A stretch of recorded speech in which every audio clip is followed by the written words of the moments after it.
अगली खबर दिल्ली से ही अरविंद केजरीवाल और कोरोना से जुड़ी संबंधित खबर है। दिल्ली में कोरोना का कहर बढ़ता जा रहा है। दिल्ली में पिछले 24 घंटे में 99 लोगों की मौत हुई है, जो महाराष्ट्र से ज्यादा है। दिल्ली में कोरोना का कहर किस तरह बरपा है, इसका अंदाजा आप इस बात से लगा सकते हैं कि इस महीने हर घंटे 4 लोगों की मौत हो रही है।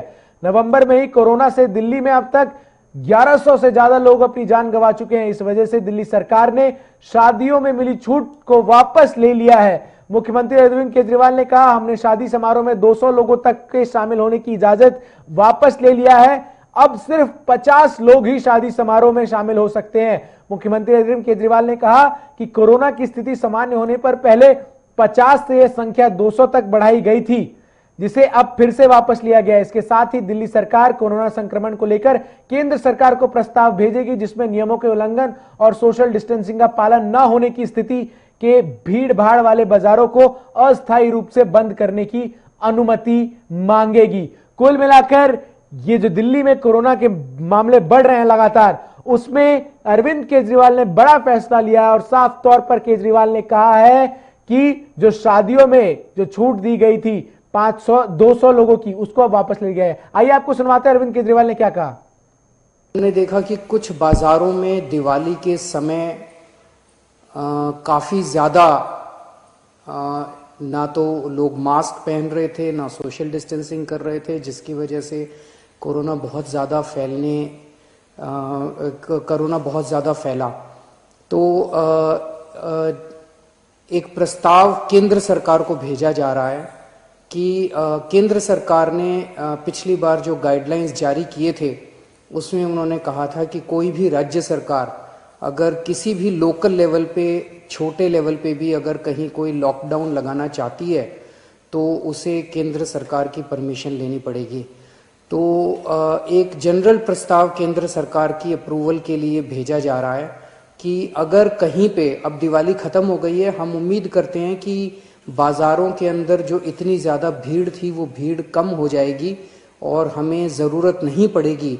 लेकिन अगर ज़रूरत पड़े और सारी कोशिशों के बावजूद भी अगर किसी बाज़ार में हम देखते हैं कि सोशल डिस्टेंसिंग और मास्क का पालन नहीं किया जा रहा और वो एरिया एक तरह से लोकल कोरोना हॉटस्पॉट बन सकता है, तो उस वहाँ पे बाज़ार को कुछ दिनों के लिए एहतियात के तौर पे बंद करने की इजाज़त दिल्ली सरकार को दी जाए। ऐसा प्रस्ताव अभी केंद्र सरकार को भेजा जा रहा है। खास तौर से शुक्रिया अदा करता हूं कि इस कठिन परिस्थिति में केंद्र सरकार ने दिल्ली वालों की मदद की है और सबसे बड़ी मदद है कि जो उन्होंने 750 आईसीयू बेड्स और जल्द से जल्द बढ़ाने का उन्होंने आश्वासन दिया है। इससे सबसे ज़्यादा हमें लाभ होगा, क्योंकि इस वक्त बाकी सारी, मैं एसेस कर रहा था, बाकी सारी बेड्स अभी हैं, सफिशिएंट हैं। कुछ अस्पतालों में, जो सबसे बड़े बड़े प्राइवेट अस्पताल हैं, उन अस्पतालों को छोड़ दे तो अन्य कई सारे सरकारी अस्पतालों में भी हैं और कई सारे प्राइवेट अस्पतालों में भी बेड्स की स्थिति ठीक ठाक है।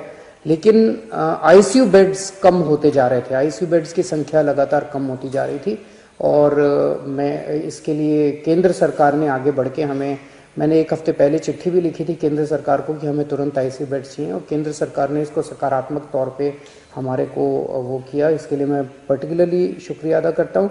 इस वक्त सारी सरकारें, केंद्र सरकार, दिल्ली सरकार, सारी एजेंसीज, DRDO, ICMR, सब एम्स वगैरह, सब लोग मिलके पूरी कोशिश कर रहे हैं, डबल एफर्ट्स कर रहे हैं अपने कोरोना की स्थिति को काबू पाने के लिए। लेकिन ये तब तक नहीं ठीक हो सकती जब तक हम सब लोग, जब तक एहतियात नहीं बरतेंगे।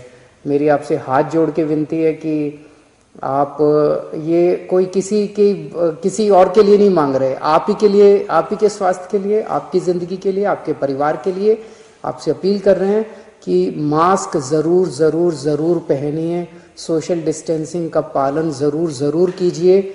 कई लोगों को लगता है मुझे तो नहीं होगा, पड़ोसी को हुआ मुझे नहीं होगा। ये किसी को नहीं देखता कोरोना, ना गरीब को देखता, ना अमीर को देखता, ना इसको देखता, ना उसको देखता। किसी को भी कभी भी हो सकता है और अगर बिगड़ जाए तो खतरनाक हो सकता है।